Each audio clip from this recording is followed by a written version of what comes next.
At least 130 people have died in the ongoing Mozambique post-election violence, with the opposition calling for more protests after the announcement of final election results expected by Monday. Sandapena mashukana mudanyiko panapa aiwa tiona kuti panguva inoi nyika yeMozambique aiwa kwanguva kungofa chete, vanhu vachiurayiwa nevakomana ava vasingadi kuziya kana kubva on pawanoti vasubscribe like on the bell icon.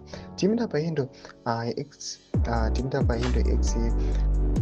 Mondlane rachiti opposition leader Venancio Mondlane has threatened chaos if the Constitutional Council validates the initial results, which place him second behind the ruling Frelimo party candidate Daniel Chapo.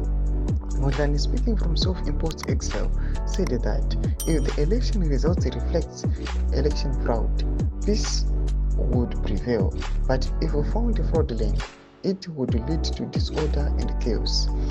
The social media broadcast has been viewed by 2.4 million people. The Election Commission announced that Mondlane received 20% of the vote, while Chapo secured 71%. Mondlane disputes the count, claiming that he actually won with 53% compared to Chapo's 36%. Protests have led to standstills in the city centers, disrupted industries and power plants, and halted operations at the main border with South Africa, causing major losses for neighboring countries. The police have been accused of using live ammunition against protesters, with at least 130 deaths reported by civil society groups and cited by Amnesty International.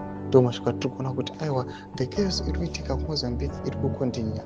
Panapa Mondlane the post yakaita maviews anosvika 2.4 million ari kachivatsa kuti kana muchingori nemaresults enyu anongori fraudulent, don't expect peace, we are continuing. Tudze mafunguro enyu moti kudai pamusoro pechiitiko ichi. Kuna comment section medu musaona subscribe or like, turn on the bell icon.